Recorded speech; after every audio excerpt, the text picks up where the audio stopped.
Bienvenidos, amantes del misterio y de las historias que te hacen soñar, a Sueña Historia. Desde las vastas y gélidas estepas de Mongolia, surgió una fuerza que cambió el curso del mundo. Un imperio forjado a caballo, templado en la batalla y unido por la voluntad inquebrantable de un solo hombre.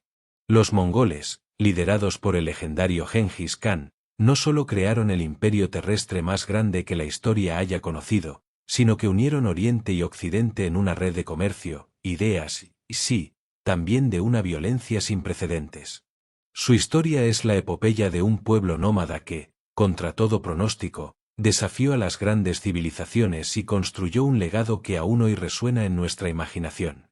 Acompáñenos a desvelar los secretos de este imperio del fin del mundo, desde los humildes orígenes de Temujin hasta la trascendencia de su horda. Capítulo 1. El viento de la estepa. El ascenso de Temujin. El aullido del viento en la estepa de Mongolia no era solo un sonido, era la voz del destino. Un destino forjado en la dureza de la tierra, en el nomadismo perpetuo y en la brutalidad de la supervivencia. En este vasto y despiadado paisaje, donde la lealtad de los clanes era tan volátil como el clima, nació un niño llamado Temujin, cuyo nacimiento no fue el de un príncipe, sino el de una promesa que se rompería casi de inmediato. La historia de los mongoles, antes de Gengis Khan, era un mosaico de tribus errantes, a menudo en guerra unas con otras. La vida era un ciclo de pastoreo, migración y conflicto. En este mundo de constante incertidumbre, el linaje y el honor eran las únicas monedas de valor. Temujin, nacido en el seno de la nobleza del clan Borjigin, parecía destinado a un futuro de liderazgo. Sin embargo, ese futuro fue brutalmente truncado. A la tierna edad de 9 años, su padre, Yesugei, fue envenenado por un clan rival, los tártaros. En un acto de traición que resonaría por generaciones, la familia de Temujin fue abandonada por su propio clan, condenada a vagar por la estepa como proscritos. La infancia de Temujin fue un relato de desesperación. Su madre, Oelun, se vio obligada a educar a sus hijos en el arte de la supervivencia, recolectando bayas y cazando pequeños animales. Fue una existencia solitaria y dura, un bautismo de fuego que forjó en el joven Temujin una voluntad de hierro. La adversidad no lo rompió, lo endureció. Le enseñó a desconfiar de los juramentos de lealtad y a entender que, en la estepa, la fuerza y la astucia eran las únicas garantías de vida. Este periodo de soledad y ostracismo es crucial, ya que sembró en él la semilla de una ambición que superaba la de cualquier líder tribal anterior, la de unificar a todas las tribus bajo un solo estandarte. El primer acto de su ascenso fue un incidente con su propio hermanastro, Bekter, que le disputaba el liderazgo. Temujin, sin dudarlo, lo asesinó. Este acto, que a primera vista podría parecer un crimen de sangre, fue en realidad una declaración de intenciones.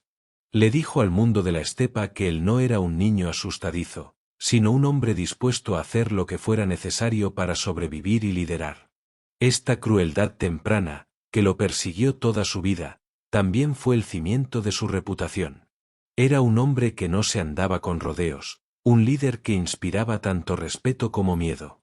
El siguiente paso fue la forja de alianzas. A diferencia de sus predecesores, que basaban las alianzas en la sangre y el parentesco, Temujin las basó en la lealtad personal y el mérito. Su amigo de la infancia, Jamuka, se convirtió en su anda, hermano de sangre, una alianza que más tarde se rompería trágicamente. Pero fue su relación con su esposa, Borte, quien fue raptada por un clan rival, lo que lo llevó a su primer gran acto de guerra. La furia y el dolor de Temujin por el rapto de Borte, su amor de la infancia, lo impulsaron a buscar ayuda en su protector, Togrul, el líder de los quereitas. Juntos, derrotaron al clan que había secuestrado a su esposa. Este acto no solo recuperó a Borte, sino que también cimentó la reputación de Temujin como un líder carismático, leal a los suyos y temido por sus enemigos. Con cada victoria, el número de sus seguidores crecía. A diferencia de los líderes tribales que, una vez victoriosos, abandonaban a los que se habían unido a ellos, Temujin incorporaba a los vencidos en su propia tribu. Daba la bienvenida a los soldados más hábiles del clan enemigo, incluso a aquellos que habían luchado valientemente contra él, y les ofrecía un lugar en su ejército. Esta política, radical para la época, fue el verdadero secreto de su éxito. Rompió las barreras tribales y creó un ejército basado no en el linaje, sino en la habilidad y la lealtad a un solo hombre. En el año 1206, después de décadas de luchas, traiciones y alianzas, Temujin finalmente logró lo impensable. Convocó un Kurultai, una gran asamblea de los líderes mongoles, en la que fue proclamado Gengis Khan, el gobernante universal. Este momento no fue solo la unificación de las tribus mongolas, sino el nacimiento de una nación, un imperio y una leyenda.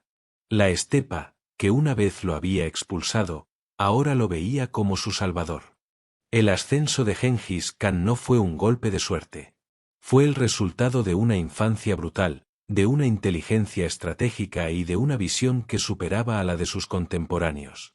Comprendió que el único camino para la supervivencia de su pueblo no era la rivalidad tribal, sino la unidad bajo un solo estandarte. El viento de la estepa, que una vez fue el eco de su soledad, ahora llevaba el nombre de un hombre que se atrevió a soñar con un imperio que se extendería hasta los confines del mundo conocido. Su historia es un recordatorio de que, incluso en las circunstancias más duras, el liderazgo puede surgir de las cenizas de la adversidad. Capítulo 2. El fuego de la Agoge. El rugido de la batalla es el resultado de un largo y silencioso proceso. Los ejércitos europeos se basaban en la disciplina de la infantería y la fuerza de la caballería pesada. Los guerreros islámicos confiaban en el fervor religioso y la habilidad de sus jinetes. Pero la fuerza de los mongoles no era solo una cuestión de números o de valentía. Era el producto de una filosofía de vida, de un sistema de entrenamiento y de una visión de la guerra que comenzaba mucho antes de que un guerrero empuñara una espada. Para entender a los mongoles, no hay que mirar solo al campo de batalla, sino a la cuna. Y para ellos, la cuna era la Agoge de la estepa, un crisol de fuego y hielo que forjó a los guerreros más implacables del mundo. El entrenamiento de un guerrero mongol no comenzaba a los 20 años, sino a los 3 o 4. Desde una edad increíblemente temprana, los niños mongoles aprendían a montar a caballo, prácticamente antes de aprender a caminar.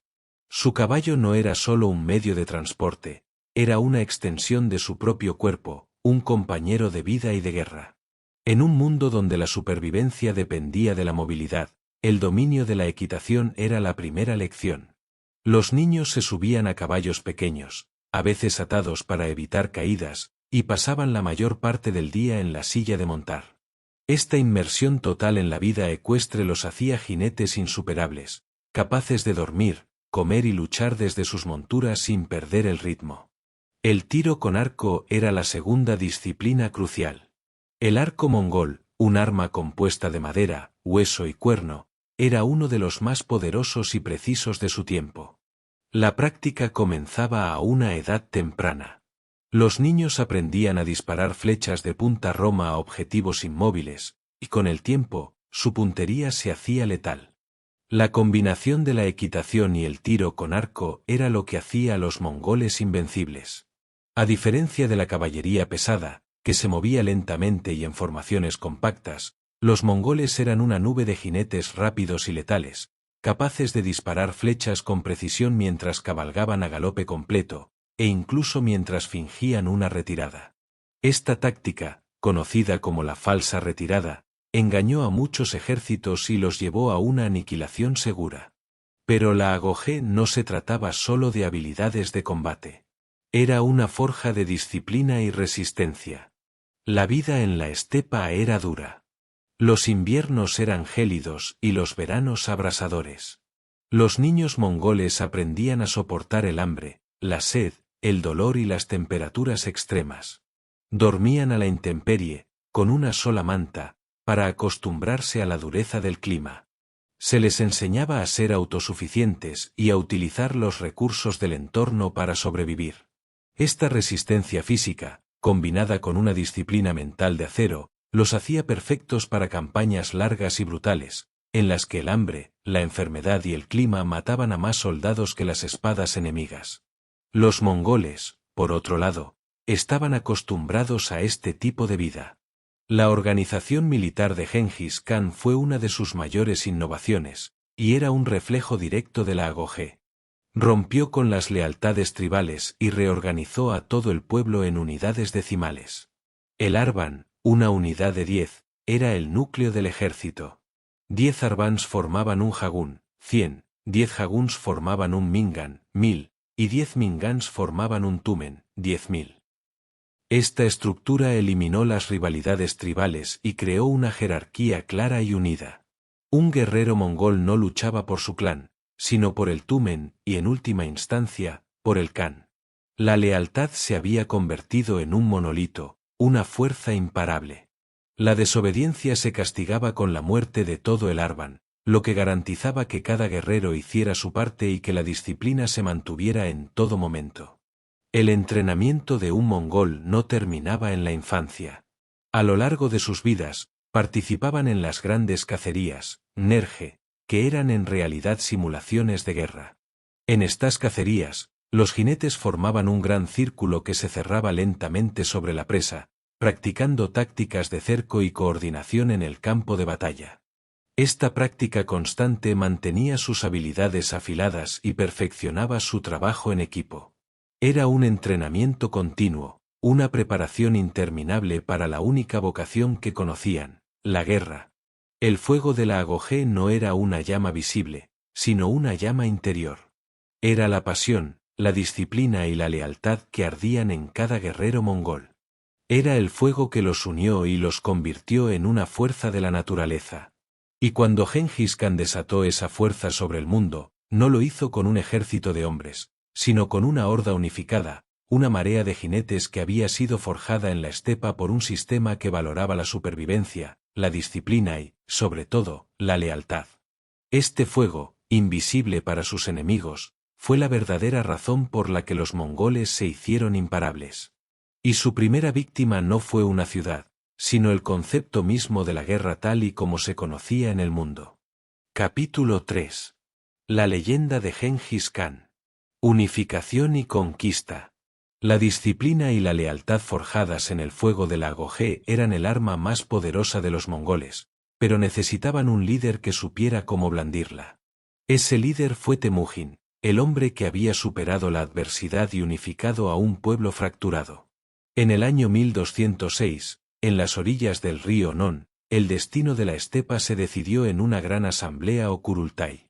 Los jefes de todos los clanes, tanto amigos como enemigos que se habían unido a él, lo proclamaron con un nuevo y grandioso nombre, Gengis Khan, el gobernante universal o rey oceánico.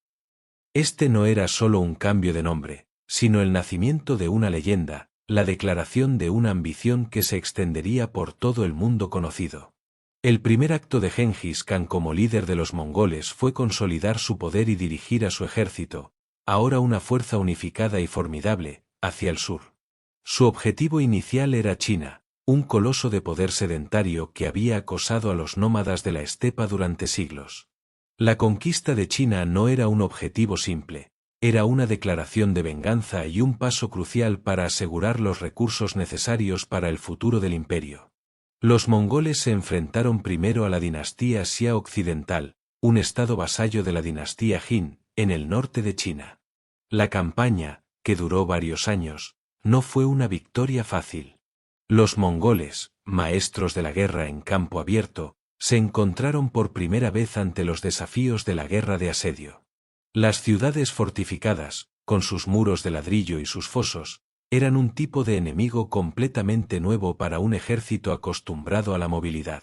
Gengis Khan, sin embargo, demostró una de sus mayores virtudes, la adaptabilidad. En lugar de rendirse, sus ejércitos aprendieron rápidamente.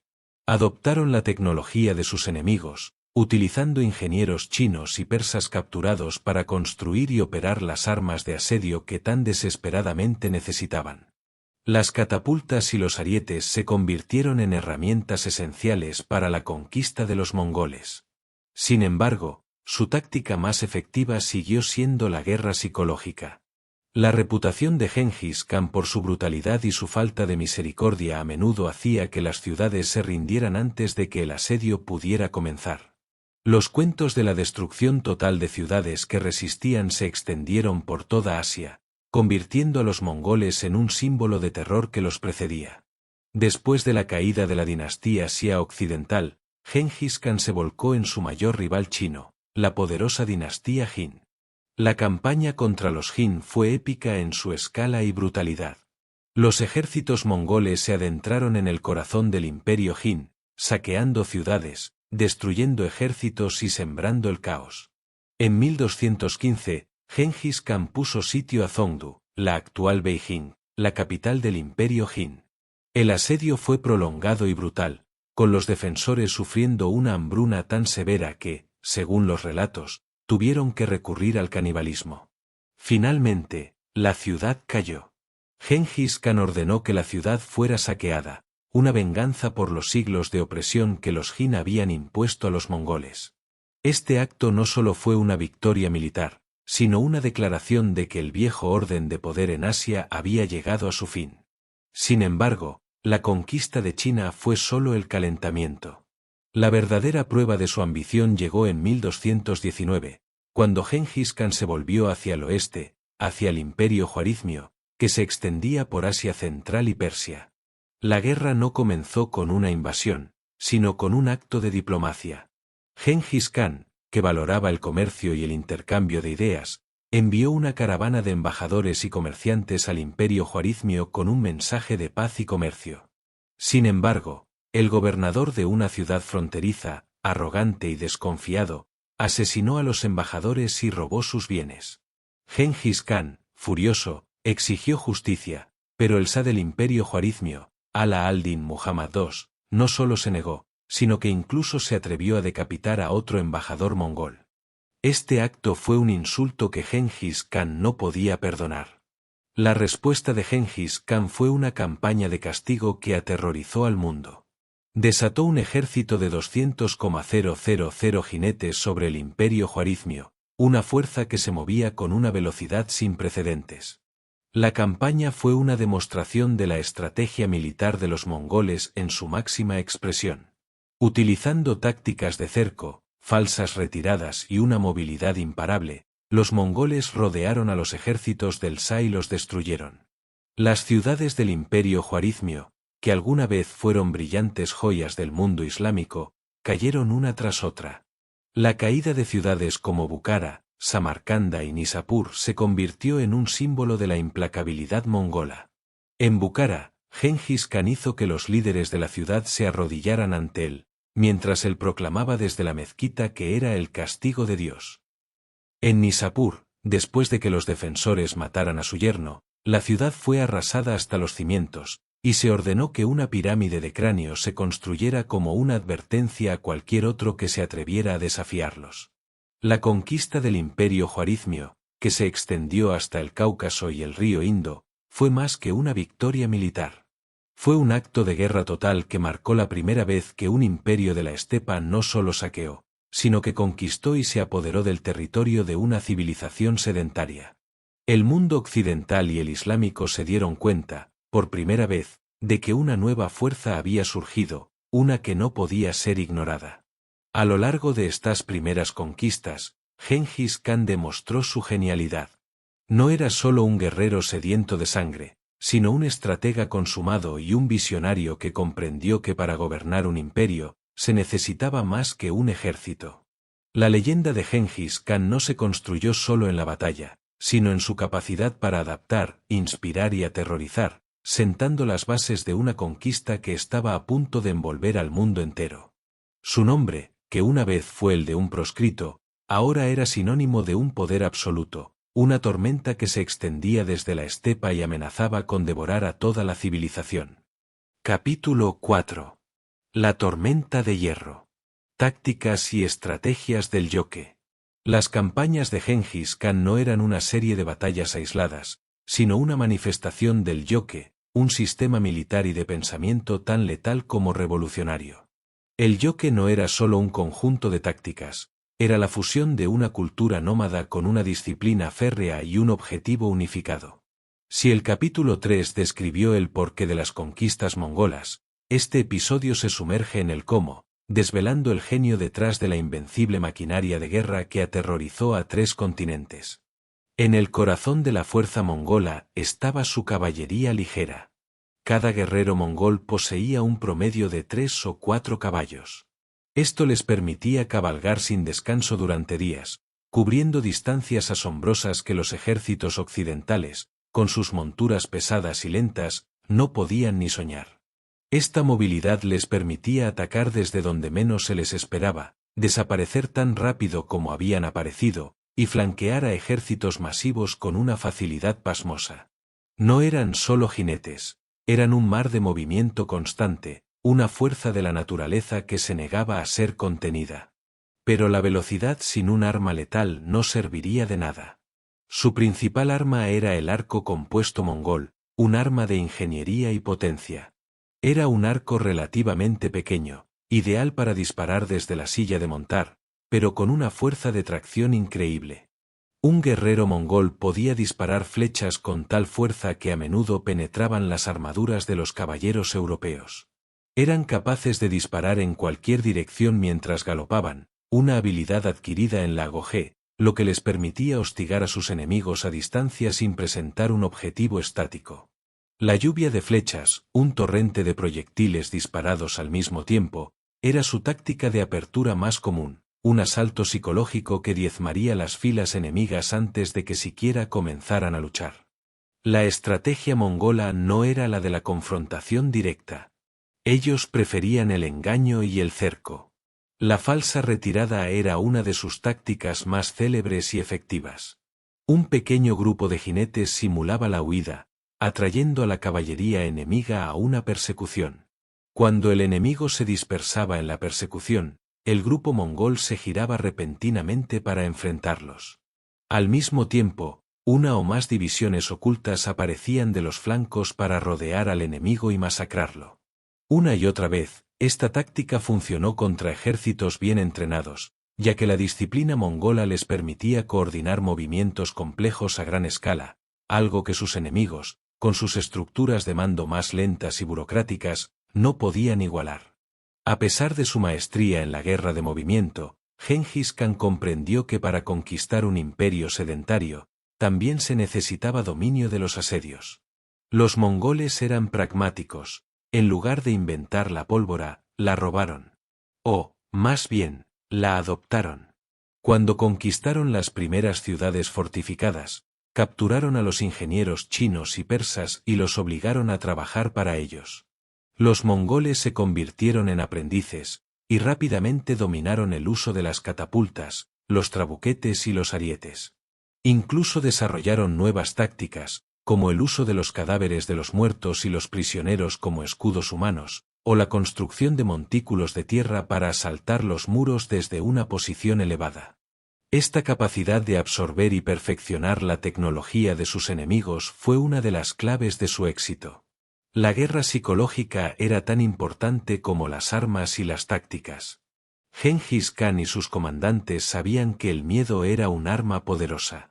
Las historias de la destrucción total de ciudades que se resistían se esparcían como el fuego, a menudo por mensajeros enviados por los propios mongoles. Esta reputación hacía que muchas ciudades se rindieran al ver a la horda acercarse, con la esperanza de evitar el mismo destino. Sin embargo, incluso la rendición tenía su precio. Los mongoles a menudo dejaban con vida a los artesanos, los eruditos y los ingenieros, enviándolos a Mongolia para que sirvieran al Khan. El resto de la población era masacrada. Este terrorismo de Estado funcionó de manera increíblemente efectiva, ya que el miedo a una masacre total era una motivación más fuerte para rendirse que la promesa de una victoria militar. El sistema de inteligencia de los mongoles era otro factor crucial. Antes de cada campaña, los exploradores mongoles se infiltraban en territorio enemigo para recopilar información sobre el terreno, el número de tropas y la mentalidad del líder. Utilizaban espías, sobornos y, a menudo, la pura intimidación para obtener la información necesaria.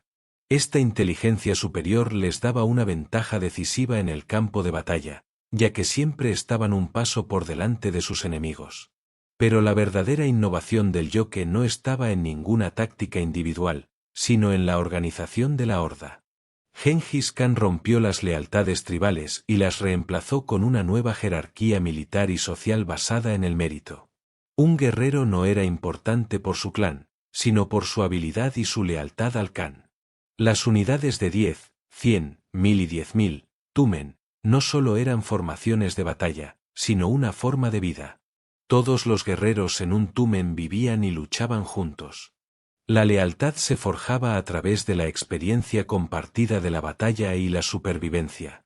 Este sistema eliminó las traiciones internas y creó una fuerza unida por un solo propósito, la expansión del imperio. La lealtad era tan fuerte que un guerrero no podía abandonar su unidad sin permiso, bajo pena de muerte. En resumen, la tormenta de hierro de los mongoles no era solo una fuerza bruta, sino un sistema sofisticado de guerra total. La combinación de la movilidad sin igual de su caballería, la letalidad de sus arcos, el dominio del engaño y el cerco, la adaptabilidad de su tecnología y la implacable disciplina de su organización hicieron de la horda un poder imparable. Los mongoles no solo luchaban en la guerra, la reinventaron.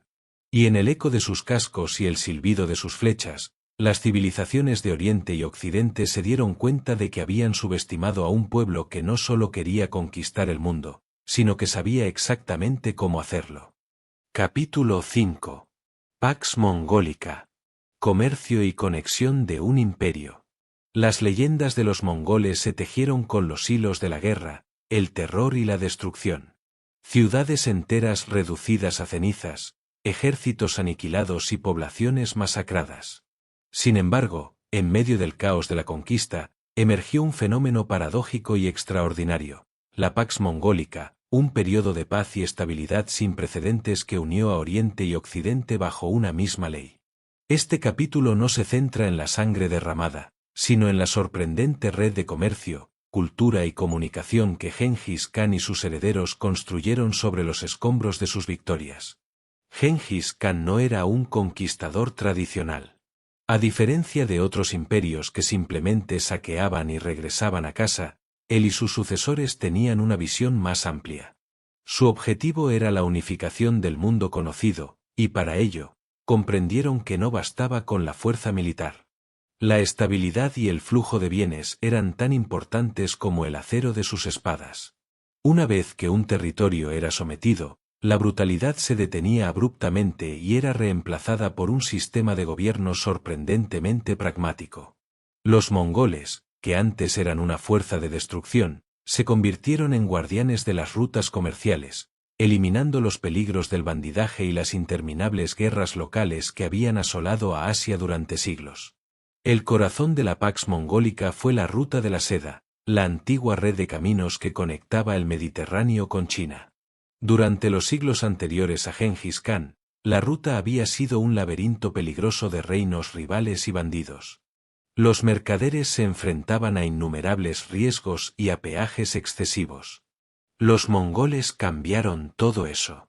Con mano de hierro, establecieron una única autoridad sobre toda la ruta. El resultado fue un auge sin precedentes en el comercio. Mercaderes, como el famoso Marco Polo, pudieron viajar de un extremo a otro del imperio con una seguridad que no se había visto en 1000 años. Por primera vez en la historia, un hombre podía dejar su hogar en Venecia y llegar a las remotas cortes de China sin temer por su vida. Pero la Pax Mongólica no fue solo un periodo de intercambio comercial, fue un catalizador para la globalización. A través de esta vasta red, no solo viajaban bienes, sino también ideas, tecnologías y enfermedades. El papel, la imprenta, la brújula y la pólvora, inventos chinos, se extendieron hacia el oeste, cambiando para siempre el curso de la historia europea. Los conocimientos matemáticos y astronómicos del mundo islámico y persa llegaron a China, mientras que la seda, las especias y la porcelana chinas inundaron Europa. Fue un intercambio cultural a una escala que el mundo nunca había experimentado. La tolerancia religiosa, una política sorprendentemente avanzada para la época, también fue un pilar de la Pax Mongólica. Los mongoles, que tenían sus propias creencias chamánicas, no obligaban a los pueblos conquistados a convertirse. Musulmanes, budistas, cristianos, taoístas y judíos convivían en relativa paz, lo que permitía a los eruditos y los religiosos viajar libremente y difundir sus conocimientos. Para asegurar esta paz, los mongoles establecieron el yam, un sistema de relevos postal y mensajería que unía cada rincón del imperio.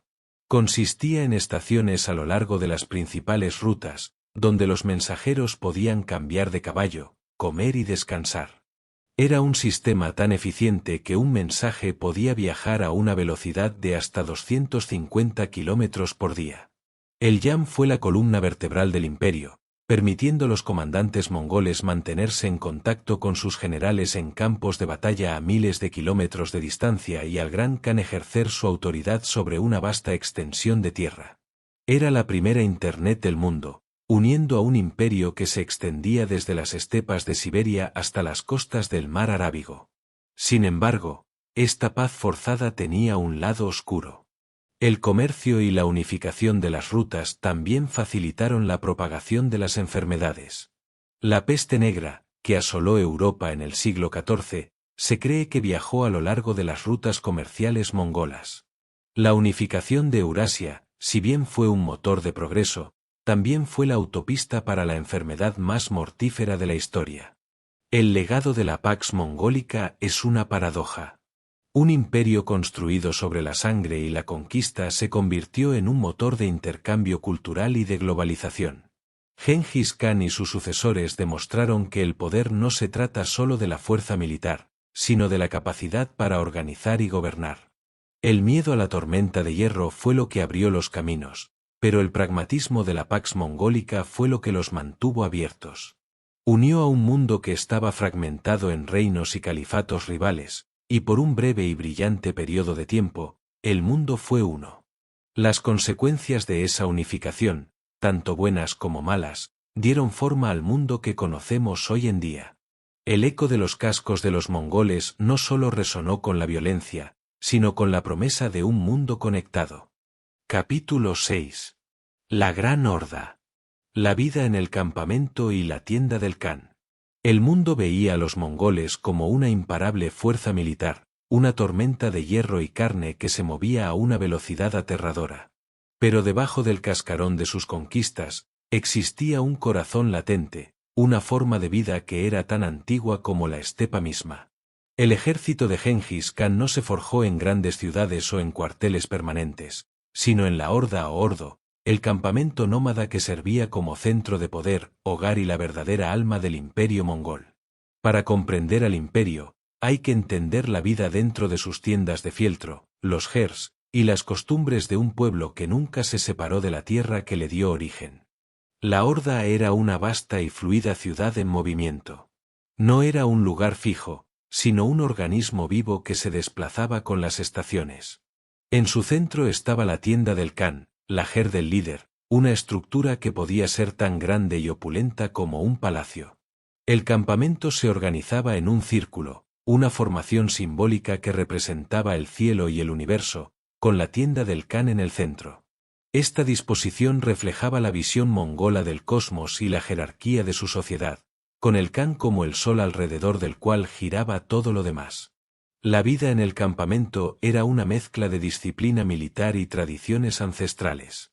Los roles de género estaban claramente definidos, pero el estatus de las mujeres era sorprendentemente alto en comparación con las sociedades agrícolas. Ellas eran las guardianas del hogar, las que levantaban y desmontaban los gers, cuidaban del ganado y tejían el fieltro. Las mujeres nobles, como la matriarca Borte, la esposa principal de Gengis Khan, tenían una influencia significativa. Borte era más que una consorte, era una asesora política, una confidente y la guardiana de las tradiciones. A menudo participaba en las decisiones importantes y su opinión era valorada, lo que demuestra que la sociedad mongola, a pesar de su brutalidad exterior, era mucho menos patriarcal de lo que se podría esperar de sus contemporáneos. El sustento de la horda dependía del ganado, la verdadera riqueza de los mongoles.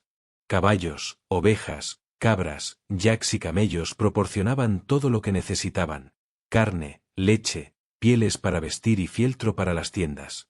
No tenían tierras de cultivo, por lo que su dieta se basaba en productos lácteos y carne.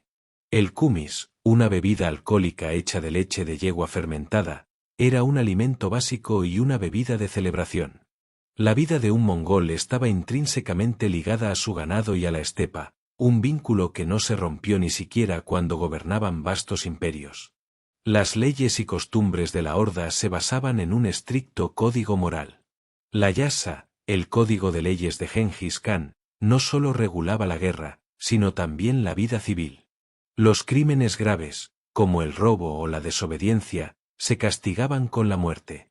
La disciplina era la fuerza motriz de la sociedad, un eco de la agogé que se extendía a cada aspecto de la vida. A pesar de su reputación de crueldad, los mongoles valoraban la honestidad y la lealtad. Romper una promesa o traicionar a un anda, hermano de sangre, era una ofensa imperdonable. La lealtad era el cimiento sobre el que se construyó el imperio. Las tradiciones espirituales también eran parte integral de la vida en la horda. Los mongoles eran chamanes, con una profunda reverencia por el cielo azul, Tengri, y la tierra, Eje-Gazar. Creían que Gengis Khan era el elegido por Tengri para gobernar el mundo, lo que les daba un propósito divino para su conquista. A pesar de su propia fe, eran sorprendentemente tolerantes con otras religiones, siempre y cuando sus seguidores fueran leales al Khan.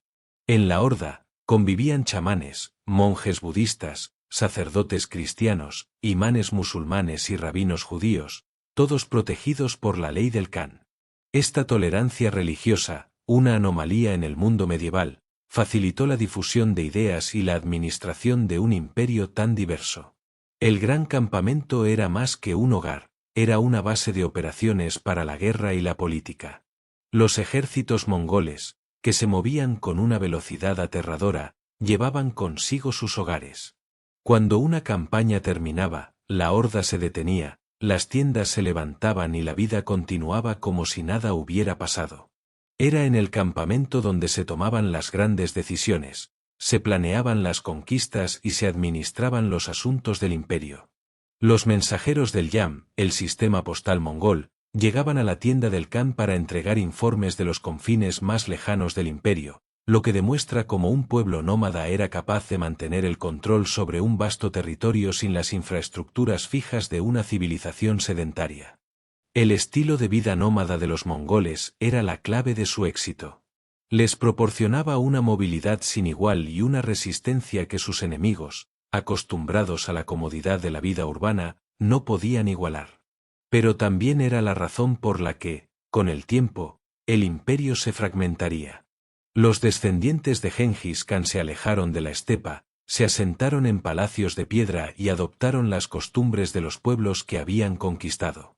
Cuando la horda se detuvo y se volvió sedentaria, el fuego que la había hecho grande comenzó a apagarse. En conclusión, la Gran Horda era el verdadero corazón del imperio mongol. Era un mundo de contrastes, brutalidad y disciplina, nomadismo y organización, tolerancia y castigo.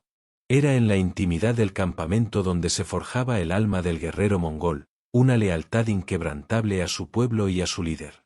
Y en el silencio de la estepa, entre el viento y el sol, un pueblo nómada forjó un imperio que no solo conquistó el mundo, sino que lo cambió para siempre, sin renunciar jamás al hogar que los hizo grandes. Capítulo 7.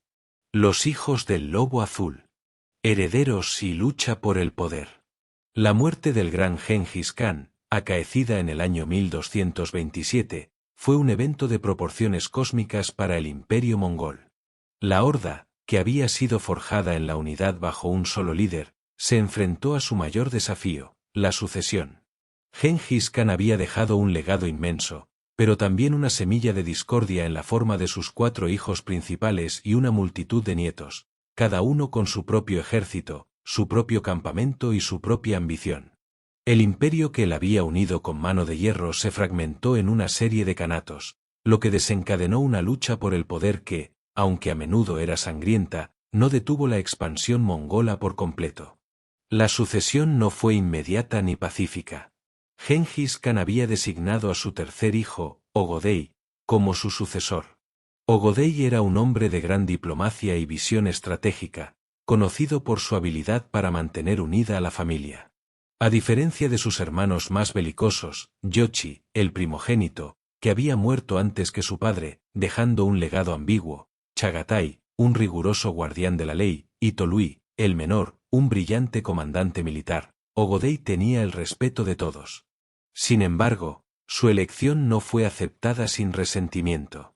Durante los primeros años, el imperio fue gobernado por el hijo de Tolui, Monke, quien se mantuvo como regente hasta que la sucesión fue resuelta por un Kurultai en 1229. Ogodei fue finalmente proclamado Gran Khan, pero el episodio sentó un precedente de lucha de poder que se repetiría una y otra vez. Bajo el mando de Ogodei, el imperio continuó su expansión con un ímpetu asombroso.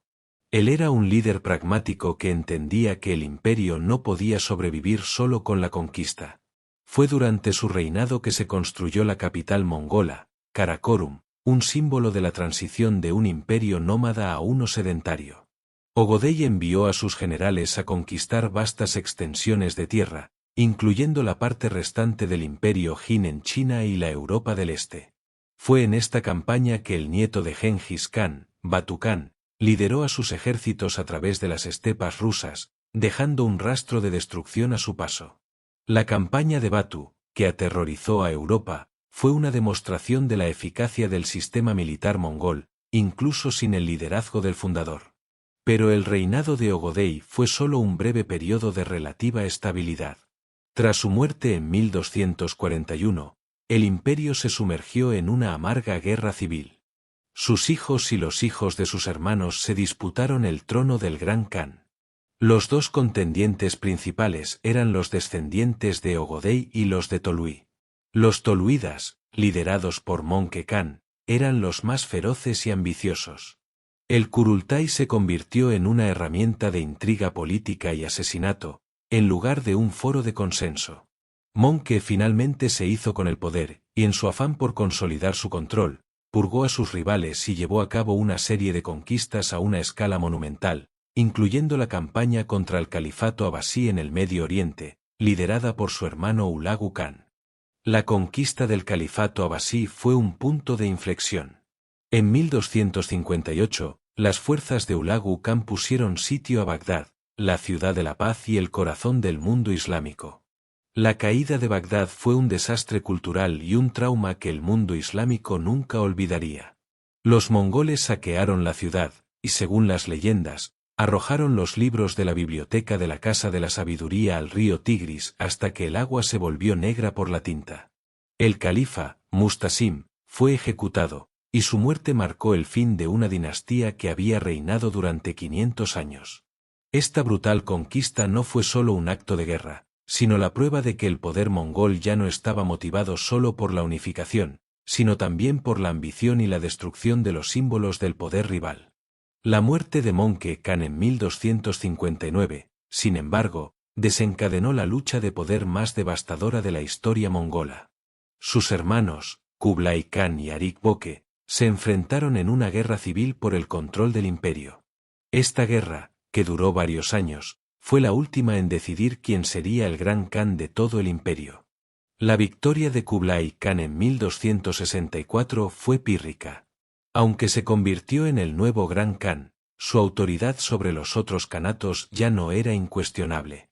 Los kanatos de Chagatai, la Horda de Oro y el Ilkhanato, que habían sido gobernados por los descendientes de sus tíos y hermanos, se independizaron de facto, reconociendo a Kublai Khan solo en nombre, pero no en la práctica. Así, el vasto imperio mongol se dividió en 4 grandes kanatos. Kublai Khan, el último de los grandes unificadores, se centró en la conquista de la parte restante de China, fundando la dinastía Yuan. Hulagu Khan, su hermano, gobernó el Ilkhanato en Persia. Batu Khan y sus descendientes gobernaron la Horda de Oro en las estepas rusas, y los descendientes de Chagatai gobernaron el Kanato de Chagatai en Asia Central. La lucha por el poder entre los hijos del Lobo Azul, una referencia al linaje mítico de Genghis Khan, fue la fuerza que, irónicamente, llevó al imperio a su mayor extensión, pero también plantó las semillas de su destrucción. La ambición y la rivalidad entre los herederos mongoles demostraron que el genio de Genghis Khan fue tan singular que nadie más pudo replicarlo. La unidad, Una vez que se perdió, nunca se recuperó. El imperio, aunque enorme, se convirtió en una colección de reinos rivales. Sin embargo, su influencia, como una marea de sangre y arena, ya se había extendido por todo el mundo, cambiando para siempre el curso de la historia. Capítulo 8. El fin del mundo conocido. La conquista de Occidente. La ambición de los mongoles no conocía fronteras, y la división del imperio en kanatos independientes, lejos de frenar su avance, pareció desatar una nueva ola de conquistas. Mientras Kublai Khan se enfocaba en China y Hulagu Khan en el Medio Oriente, sus primos en el oeste, los descendientes de Yochi, se volcaron hacia Europa, una tierra de reinos fragmentados, iglesias poderosas y un temor latente a las fuerzas de Oriente. Esta campaña, a menudo referida como la invasión mongola de Europa, no fue una simple incursión, sino la manifestación de una fuerza de la naturaleza, una tormenta que amenazó con borrar del mapa a la civilización occidental tal y como se la conocía.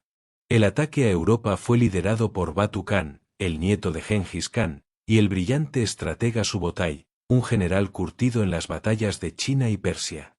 La invasión comenzó en 1237 con un asalto a los principados rusos. Los rusos, desunidos por las luchas internas y con una caballería pesada e ineficaz para la guerra de movimiento, no fueron rival para la velocidad y disciplina de los mongoles.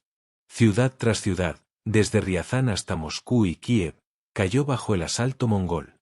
La brutalidad de la conquista fue legendaria. Las ciudades fueron arrasadas y sus habitantes masacrados o esclavizados. Los relatos de los sobrevivientes, que hablaban de una plaga de tártaros, se extendieron por Europa como un eco de un apocalipsis. La campaña de Rusia fue una preparación para el siguiente asalto. Con la caída de los principados, los mongoles se encontraron a las puertas de Europa central. En 1241, el ejército mongol se dividió en dos columnas para atacar a los reinos de Hungría y Polonia. La estrategia de Batu y Subotai fue magistral en su ejecución. La primera columna, bajo el mando de Baidar, arrasó Polonia, derrotando a una coalición de fuerzas polacas y alemanas en la batalla de Legnica.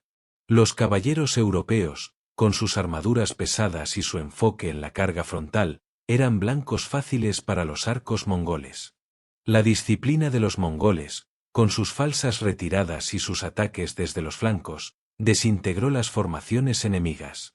Mientras tanto, la segunda columna, liderada por el propio Batu, avanzó hacia Hungría. El rey de Hungría, Bela IV, había reunido un vasto ejército, pero el genio de Subotai demostró ser superior. En la batalla de Moí, los mongoles utilizaron la táctica de la falsa retirada, atrayendo al ejército húngaro a un pantano, donde fue rodeado y aniquilado. La masacre fue total. La victoria de los mongoles en Hungría fue la más decisiva, abriendo el camino hacia el corazón de Europa. El terror se apoderó del continente. Los reinos de Francia, el Sacro Imperio Romano Germánico e Inglaterra se prepararon para un ataque. Se temía que el fin del mundo estuviera cerca. Pero la invasión mongola de Europa se detuvo tan abruptamente como había comenzado. La noticia de la muerte del gran Khan Ogodei en 1241 llegó a Batu Khan. De acuerdo con las leyes mongolas, todos los príncipes de la sangre debían regresar a Mongolia para participar en el Kurultai y elegir al nuevo gran Khan.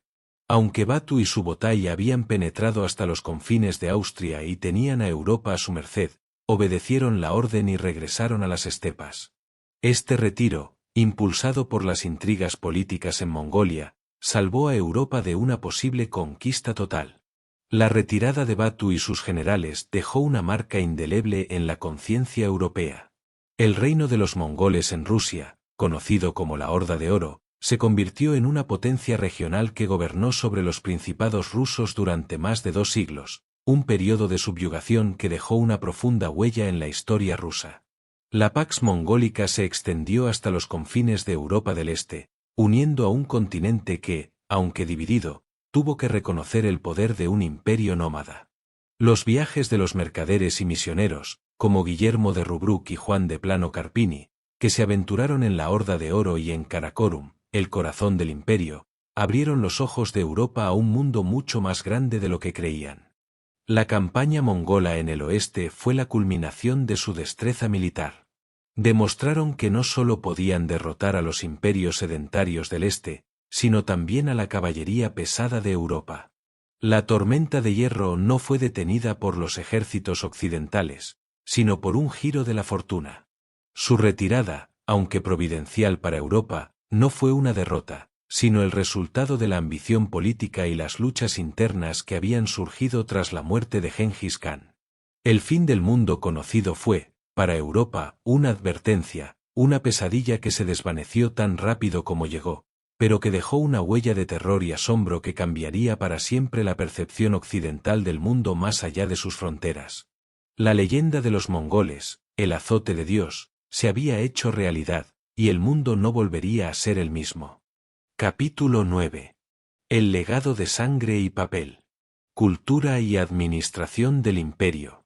El imperio mongol es a menudo recordado por la sangre que derramó.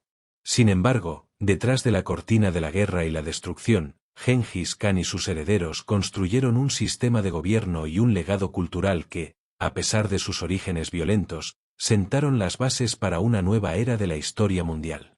Este capítulo no se centra en la matanza, sino en la sorprendente sofisticación de su administración y en las ideas que florecieron en las ruinas de las civilizaciones conquistadas. El legado mongol fue, en última instancia, una mezcla de sangre y papel. La piedra angular de la administración mongola fue la yasa, el código de leyes de Gengis Khan. La yasa era un conjunto de normas y edictos que regulaban no solo la conducta militar, sino también la vida civil. Prohibía el robo y la mentira, exigía la lealtad absoluta al Khan y a la horda, y promovía la tolerancia religiosa. Aunque era brutal en su aplicación, con la pena de muerte como castigo para las ofensas más pequeñas, la yasa trajo una estabilidad legal a un mundo que, en gran parte, carecía de ella. Al imponer una ley común en su vasto imperio, Gengis Khan unificó a un pueblo tribal y a sus súbditos, creando un sentido de orden en un mundo en caos. La yasa era una fuerza de centralización y uniformidad en un mundo que había sido dominado por los regionalismos y las leyes tribales. A diferencia de los imperios que buscaban imponer una única religión y cultura, los mongoles practicaban una notable tolerancia religiosa. Ellos mismos eran chamanes, con una profunda reverencia por el cielo, Tengri, pero no obligaban a los pueblos conquistados a adoptar sus creencias. Por el contrario, se sintieron fascinados por las diversas religiones de sus súbditos y permitieron a los musulmanes, cristianos, budistas, taoístas y judíos practicar sus fes en paz. Esta tolerancia fue una herramienta política clave, ya que redujo las revueltas y permitió a los mongoles ganarse la lealtad de la élite religiosa.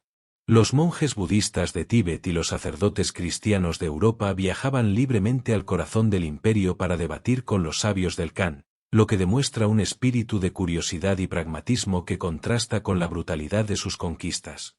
El imperio también fue un motor de intercambio cultural y tecnológico. Los mongoles eran pragmáticos, y al conquistar una nueva civilización, adoptaban y perfeccionaban lo que consideraban útil. De China, tomaron el sistema postal, yam, la pólvora, el papel y la brújula. De Persia y el mundo islámico, adoptaron las matemáticas, la astronomía y la medicina. Los astrónomos persas construyeron observatorios en China, mientras que los ingenieros chinos ayudaban a los mongoles a construir y operar las armas de asedio que arrasaron el Medio Oriente. Los eruditos, los artesanos y los ingenieros capturados fueron llevados a la capital mongola, Karakorum, que se convirtió en un crisol de culturas. Este intercambio de conocimientos sentó las bases para el Renacimiento en Europa, ya que muchas de las innovaciones que impulsaron el Renacimiento llegaron a través de las rutas comerciales mongolas.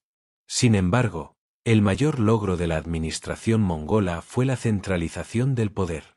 Aunque el imperio finalmente se fragmentó, la idea de un imperio unificado que uniera a diferentes pueblos bajo un solo gobierno persistió. Los nietos de Gengis Khan, como Kublai Khan, llevaron esta idea a su máxima expresión.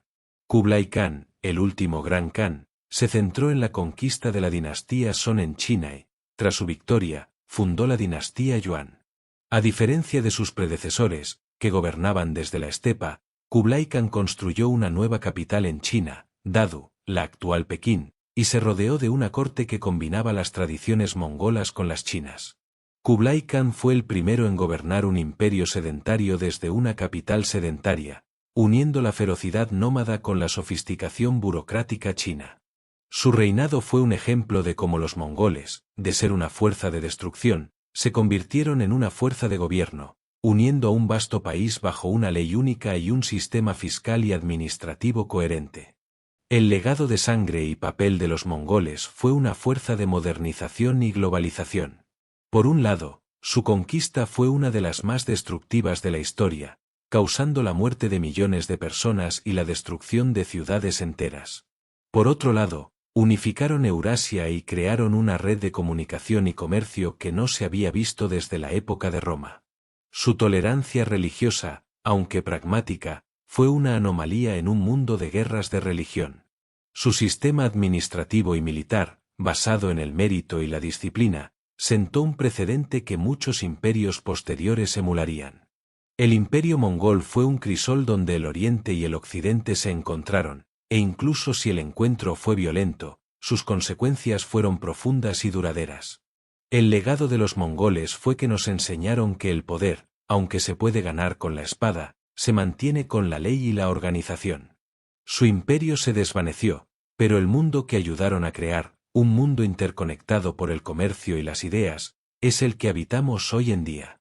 Y en ese sentido, los hijos de la estepa no solo conquistaron el mundo, lo transformaron para siempre. Capítulo 10. El ocaso de la estepa. Disolución y trascendencia. Ningún imperio es eterno. El vasto y formidable imperio mongol, que había surgido de las llanuras de la estepa para someter a un continente entero, no fue la excepción. Su caída no fue el resultado de una sola batalla decisiva, sino un lento y doloroso proceso de fragmentación, asimilación y, finalmente, desvanecimiento. El ocaso de la estepa no fue un final, sino una transformación. Los mongoles, que habían cambiado el mundo con sus conquistas, se vieron a sí mismos cambiados por las culturas que habían dominado, perdiendo la cohesión que los había hecho invencibles. La fragmentación del imperio en kanatos independientes, que había comenzado tras la muerte de Gengis Khan, se aceleró en el siglo XIV.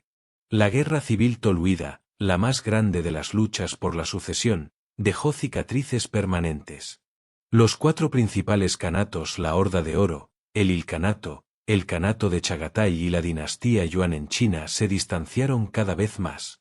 Cada uno adoptó las costumbres de sus súbditos, abandonando la vida nómada de la estepa por los lujos de los palacios de piedra. Los kanos de la Horda de Oro se islamizaron, los del Ilkhanato se volvieron persas, los de Chagatai se arabizaron y los Yuan de China adoptaron la cultura china. La yasa, el código de leyes que una vez los unificó, fue reemplazada por las leyes locales. Los descendientes de Gengis Khan ya no se veían como un solo pueblo, sino como príncipes de sus respectivos reinos. El principal factor de la disolución fue la pérdida de la identidad nómada. La fuerza de los mongoles residía en su movilidad, su disciplina y su capacidad para soportar la vida en la estepa. Sin embargo, al sentarse en tronos de piedra, los hijos del lobo azul perdieron el contacto con las raíces que los hicieron grandes. Los ejércitos ya no estaban compuestos por jinetes que podían vivir de la tierra, sino por soldados profesionales, mercenarios y una burocracia pesada. Las luchas internas y las rivalidades se intensificaron, lo que debilitó a cada kanato y los hizo vulnerables a las revueltas de los pueblos subyugados. La caída de la dinastía Yuan en China es un ejemplo perfecto de este declive. Bajo el gobierno de Kublai Khan, la dinastía floreció. Sin embargo, los siguientes emperadores perdieron la confianza del pueblo. Los desastres naturales, las hambrunas y la peste negra, que había viajado a lo largo de las rutas de la Pax Mongólica, asolaron el país. El gobierno mongol, que no había logrado ganarse la lealtad total de sus súbditos chinos, fue visto como ilegítimo. En 1368, una revuelta campesina liderada por Zhu Yuanzhang, que más tarde se convertiría en el emperador Hongwu, derrocó a la dinastía Yuan y estableció la dinastía Min. El último emperador mongol huyó a la estepa, de donde su bisabuelo había partido, y el dominio mongol sobre China llegó a su fin. La desintegración continuó en los otros kanatos. El ilkanato en Persia se desmoronó por las guerras civiles, lo que abrió el camino para el ascenso de nuevos poderes. La Horda de Oro, aunque gobernó a los rusos durante 2 siglos, fue gradualmente debilitada por las luchas internas y finalmente fue derrotada por el Gran Ducado de Moscú. El Kanato de Chagatai se fragmentó en una miríada de reinos en Asia Central, lo que lo hizo vulnerable a las invasiones de Timur, un conquistador turco-mongol que reclamaba ser el heredero de Gengis Khan, pero que, en realidad, era un usurpador. El colapso del imperio, sin embargo, no fue el final de su legado. Al igual que una estrella que colapsa y explota, los fragmentos del imperio mongol sembraron las semillas de nuevos poderes.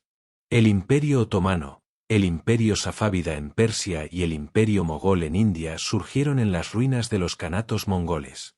Los mogoles de la India, fundados por Babur, un descendiente de Gengis Khan y de Timur, establecieron un imperio que se convertiría en una de las potencias más ricas y poderosas del mundo.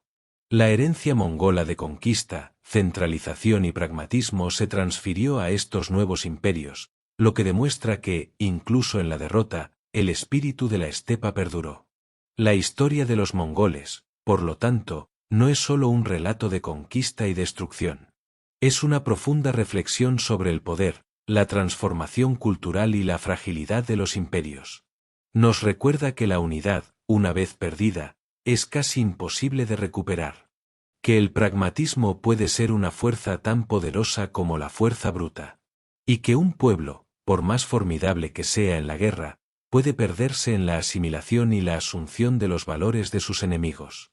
El ocaso de la estepa no fue el fin de una civilización, sino el comienzo de un nuevo mundo, un mundo interconectado y transformado por la sangre y las ideas que una vez fluyeron a lo largo de la ruta de la seda. El eco de los cascos de los mongoles se desvaneció, pero su legado, para bien o para mal, vive en los cimientos de los imperios que vinieron después. La historia del imperio mongol no es solo una crónica de conquista y destrucción. Es una profunda y, a menudo, incómoda, reflexión sobre el poder y la naturaleza humana. Los mongoles nos enseñaron que el poder no reside en el tamaño de una civilización o en la fuerza de sus muros, sino en la unidad de un propósito.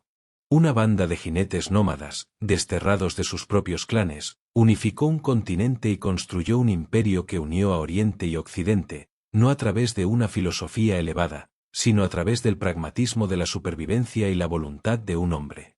La Gran Horda, a pesar de su brutalidad, nos ofrece una visión de cómo la disciplina y la lealtad pueden superar a la tecnología y la tradición.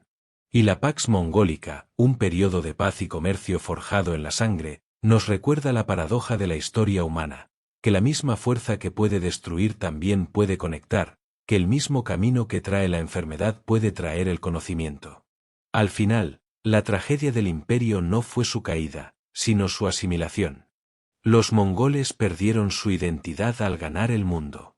Su historia es un eco en las estepas, un recordatorio de que la fuerza de un pueblo reside en su espíritu, no en los palacios que construye. Y que un imperio, no importa cuán grande sea, está destinado a desvanecerse si olvida de dónde vino. Su legado, para bien o para mal, vive en la interconexión de nuestro propio mundo, un testimonio de que incluso los imperios de sangre y hierro pueden, en última instancia, convertirse en los catalizadores del destino humano. Muchas gracias a los que habéis llegado hasta aquí. Agradecería mucho que dejaseis vuestro like y un comentario, para seguir creciendo este canal y que las historias mejoren cada vez más. Ya por último, os deseo un plácido sueño. Hasta la próxima, soñadores.